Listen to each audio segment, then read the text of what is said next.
अस्सलामुअलैकुम दोस्तों, उम्मीद करता हूं कि आप और आपके बस खैर खैरियत से होंगे।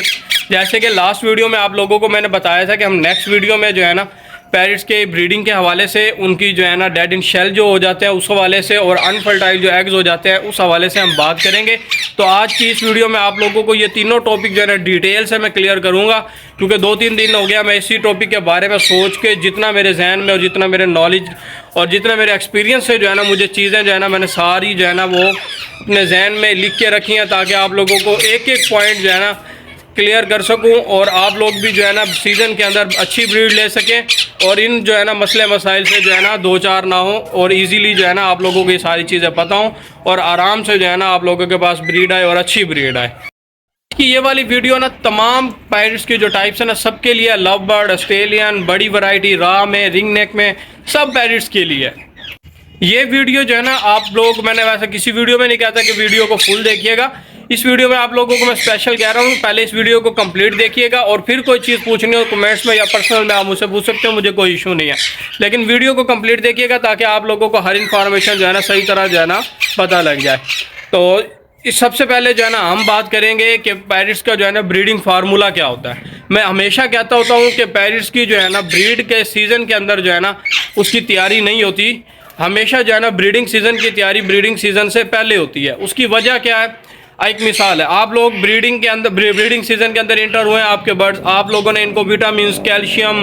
मैं कहता हूँ दुनिया जहान के फल वगैरह हर चीज़ जो है ना इनको लगाना शुरू कर दिया, लेकिन उसका रिजल्ट जो है वो मौके पे तो आएगा ही नहीं। उसका रिजल्ट आएगा सीज़न की एंडिंग पे, या सीज़न जब कंप्लीट हो जाएगा उस टाइम इसका रिजल्ट आप लोगों को देखने को मिल रहा होगा। तो उस चीज़ का हमें क्या फ़ायदा? तो इसलिए हमेशा ब्रीडिंग सीज़न की प्रिपरेशन जो है ना आपने ब्रीडिंग सीज़न से पहले करनी है। जो आउट ऑफ सीज़न, मतलब जो ब्रीडिंग सीज़न नहीं होता, जैसे कि छठे महीने में जो है ना सीज़न कंप्लीट हो जाता है, बिल्कुल ख़त्म हो जाता है, हर कोई बॉक्स उतार लेता है, छठे महीने से पहले ही उतार लेते हैं 5वें महीने तक। लेकिन फिर भी जो है ना आप छठे महीने लगाएं, उससे लेके और 5वें महीने तक, इस 11वें महीने तक, इसमें 5 मंथ आते हैं। इसके अंदर जो है ना आप लोग अपने पैरट्स की जो है ना उनकी ब्रीडिंग की जो है ना उनकी तैयारी करें। जैसे मैं कोई मेडिसिन वगैरह यूज़ नहीं करता, सीज़न के अंदर भी यूज़ नहीं करता, मैंने आप लोगों को बताया हुआ है। तो इसकी तैयारी इस तरह होगी, आप इनको फल, आप इनको जो है ना मौसम के हिसाब से फ्रूट, वो तो ब्रीडिंग सीज़न में और आउट ऑफ सीज़न में ये तो कॉमन है ना, ये तो चलता ही चलता रहेगा। उसके अलावा आप इनकी विटामिन, कैल्शियम आउट सीज़न के अंदर ज़्यादा इनको डालें। उससे एक तो ये होता है कि ये जब आउट सीज़न के बाद करते हैं क्रूज़, बाज़ बर्ड जो है ना क्रूजिंग में करते करते करते लेट कर देते हैं, 11वां और 12वां महीना जो है ना शुरू हो जाता है, जिस टाइम में हमने बॉक्स इनको लगाने होते हैं, तो उसका कोई फ़ायदा नहीं होता। इसलिए ना अगर इनको विटामिन और कैल्शियम टाइम पे पहले, और कैल्शियम जो है ना ब्रीडिंग से आउट ऑफ सीज़न के अंदर देते रहेंगे ना, तो उसका हल ये होगा कि क्रूज से जल्दी ये फ्री हो जाएंगे, और आज जैसे ब्रीडिंग सीज़न शुरू होगा ना तो ये ब्रीडिंग सीज़न पे आ जाएंगे, मतलब से ब्रीड की तरफ जो है ना वो आ जाएंगे। ब्रीडिंग सीज़न आपका टोटली जो है ना वेस्ट नहीं होगा। और ये होता है कि आउट ऑफ सीज़न के अंदर ना, जैसे एक मिसाल है, दिन के अंदर हफ्ते के अंदर जो है ना आप 2 दिन विटामिन और कैल्शियम इनको लगा रहे हो, तो आप इनको जो है ना 3 दिन 4 दिन लगाओ, कोई इशू नहीं है आउट ऑफ सीज़न के अंदर। लेकिन जब ब्रीडिंग सीज़न इंटर हो जाए ना, तो फिर आप इसको हफ्ते में 1 दफ़ा कर दो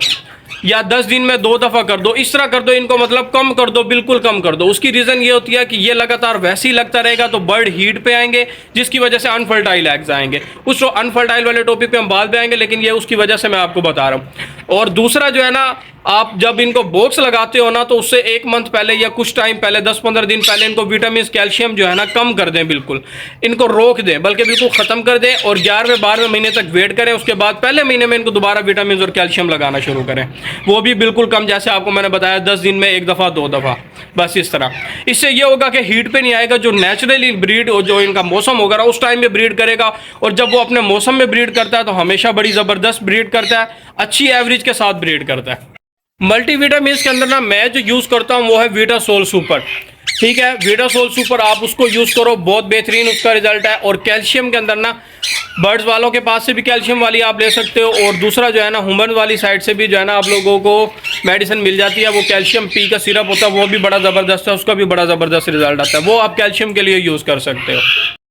ये फार्मूले, पैरेट्स ब्रीडिंग फार्मूले का अगर मैं समराइज करूँ ना, तो वो आप लोगों को इसका निचोड़ वो यही है कि ब्रीडिंग सीजन की तैयारी आप आउट ऑफ सीजन में करो और इनको vitamin calcium out off season में ज़्यादा लगाओ, ब्रीडिंग सीजन के अंदर जो है ना वो थोड़ा लगाओ, ठीक है। अब उसके बाद जो है ना, और इनको मौसम के हिसाब से जो फल फ्रूट वेजिटेबल जो चल रही हैं वो इनको लगाते रहो, और सॉफ्ट फूड इनको लाजमन लगाओ, वो भी आउट सीजन में भी ब्रीडिंग सीजन में भी, दोनों में जो है ना उनको लगाओ, बिल्कुल इक्वल लगाते रहो, उसका कोई इशू नहीं होता। सॉफ्ट फूड में जैसे चना होता है, लोबिया, दालें वगैरह होती हैं, गंदम वगैरह होती है, मकई होती है, ये सारी चीज़ें भिगो के और एक सॉफ्ट फूड बनती है, फिर इसको भिगो के जो है ना फिर इसको हम अपने बर्ड को यूज़ करवाते हैं, ये होता है सॉफ्ट फूड। ये जो है ना बहुत ही ज़बरदस्त रहती है। जब पैरेट्स की जो है ना ब्रीडिंग सीजन के अंदर चिक्स वगैरह निकलो तब डालो, तो बर्ड्स के जो चिक्स वगैरह बड़े ही हेल्थी पलते हैं। अब आप इन सब चीज़ों का ख्याल रखेंगे ना, तो आपको मेडिसिन का कोई भी यूज़ नहीं करना पड़ेगा ब्रीडिंग सीजन के अंदर। अगर यूज़ करना भी हो तो वीडियो में आपको नज़र आ रहा होगा, मैंने एक ब्रीडिंग फार्मूला बताया हुआ, बल्कि दो, एक अंडा ब्रेड वाला और एक इवियन और मछली के तेल के कैप्सूल को सॉफ्ट फूड के अंदर मिक्स करके, वो भी इनके लिए ताकत का है। इन वीडियोज़ की जो है ना, ये मेरी वीडियोज़ मैंने अपने चैनल पर अपलोड की हुई है, उधर से आप चेक कर सकते हैं, इनकी सारी डिटेल लगाना और किस तरह जो है ना सब चीज़ें वो मैंने इसमें बताया हुआ। अब हम आते हैं दूसरे टॉपिक के ऊपर, जो है इनफर्टिलिटी के इशू के ऊपर।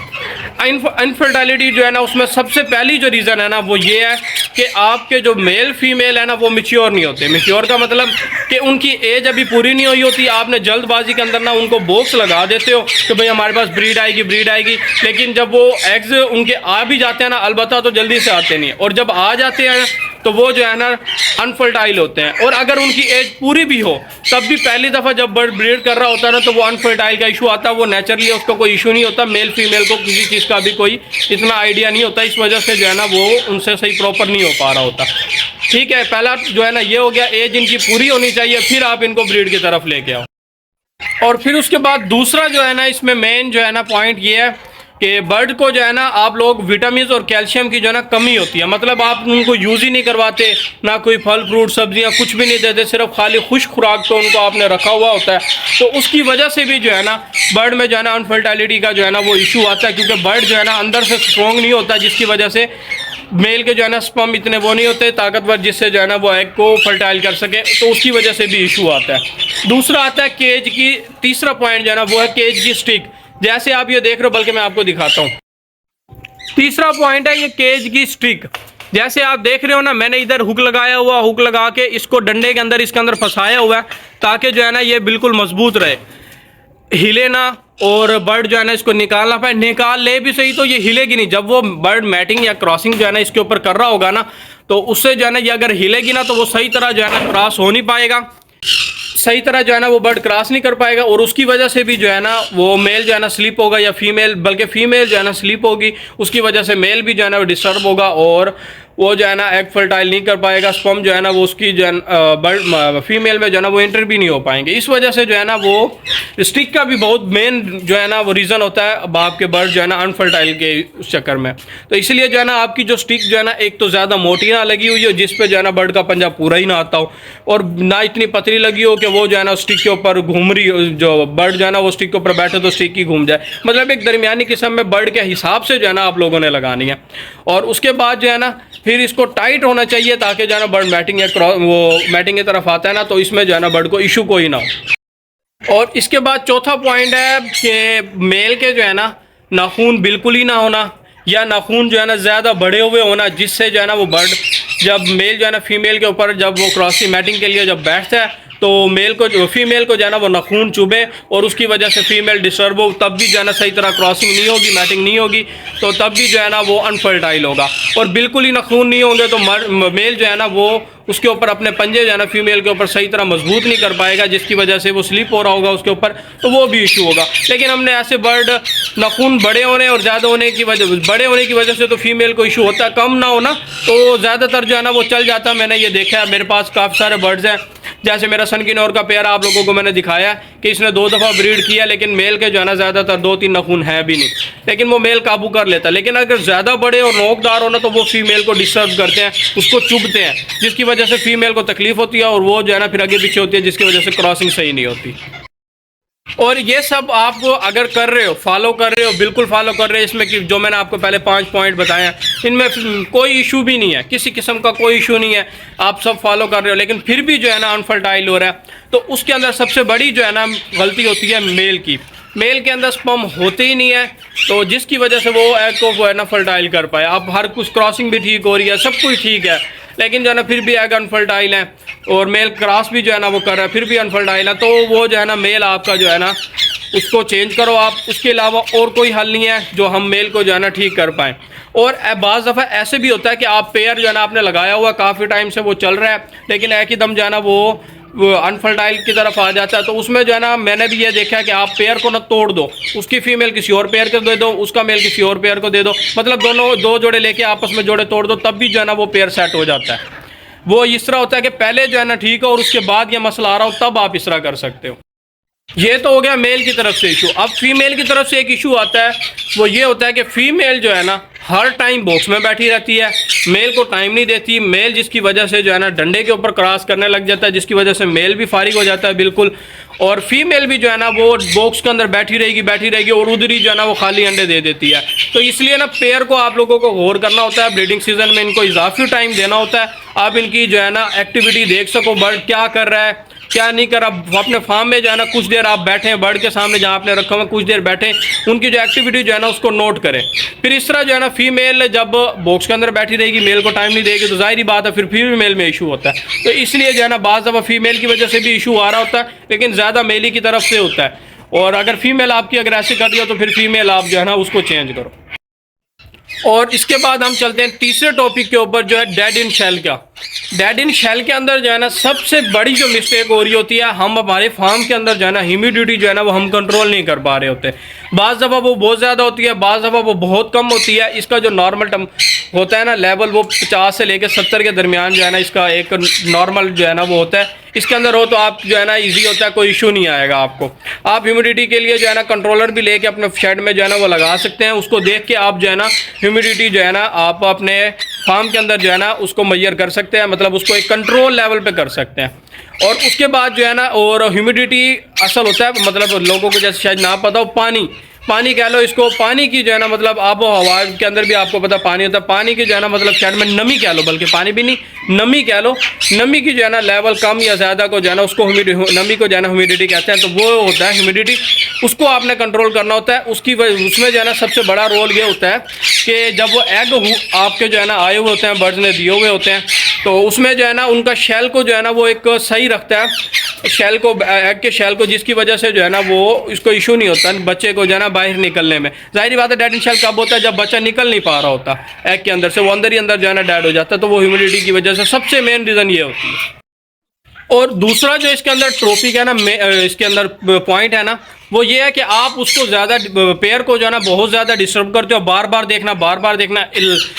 एक दिन के अंदर एक दफ़ा दो दफ़ा चेक करना जो है ना नॉर्मल है, ये चेक करना भी चाहिए, ज़रूरी है। अगर इसके ज़्यादा जो है ना आप लोग फ्री देखोगे तो पेयर डिस्टर्ब होगा, तो फीमेल एग को इतना टाइम नहीं देगी, जिसकी वजह से भी डेड इन शेल होगा। इसमें आपकी भी गलती होती है बहुत ज़्यादा, आप बार बार बर्ड को जो है ना डिस्टर्ब करते रहते हो, जिसकी वजह से वो एग जो है ना वो ठंडे हो जाते हैं, तो वो डेड इन शेल हो जाएंगे। अच्छा जी, फिर उसके बाद जो है ना तीसरा पॉइंट जो है ना वो है कैल्शियम की ओवरडोजेज। अब आप अपने बर्ड को इतना ज़्यादा कैल्शियम लगा रहे हो, जिसकी वजह से जब वो एग आता है ना, तो एग का जो शेल होता है ना वो बहुत ज़्यादा जो है ना स्ट्रॉन्ग होता है, मतलब बहुत ज़्यादा सख्त होता है, जिसकी वजह से जब बच्चे के निकलने का टाइम आ रहा होता है तो वो उस शेल को ही तोड़ नहीं पा रहा होता है, जिसकी वजह से वो डेड इन शेल हो जाता है। तो कैल्शियम ओवरडोजेज भी नहीं देनी, इस चीज़ का भी बहुत ख्याल करना है। और आप सीज़न के हिसाब से फल फ्रूट सब्जियां ये सब चीज़ें सॉफ्ट फूड ये देते रहोगे ना, तो भी आप लोगों को मेरे हिसाब से कैल्शियम विटामिन इतनी ज़्यादा जो है ना ज़रूरत नहीं पड़ेगी आप लोगों को लगाने की। आप 10 दिन के अंदर एक दो दफ़ा भी लगाओगे तो बहुत होगा आपके लिए।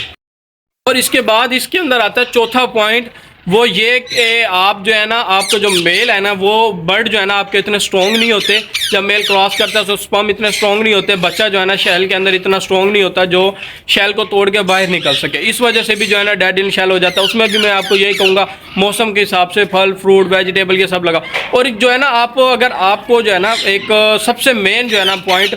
अगर आप के पास फ्लाइंग वाली की जगह है ना, जैसे आपने सीज़न में ब्रीड ली, सीज़न के बाद आपके पास फ्लाइंग किए जाए, उसके अंदर आप अपने बर्ड को छोड़ दो ना, तो मैं कहता हूँ बहुत ज़बरदस्त बर्ड आपके जो है ना अगले सीज़न में ब्रीड करते हैं। फ्लाइंग जब उनको आउट सीज़न के अंदर मिल जाए, बहुत ज़बरदस्त ब्रीड करता है। और उसके बाद जो है ना अब ह्यूमिडिटी आप कंट्रोल कैसे कर सकते हो, वो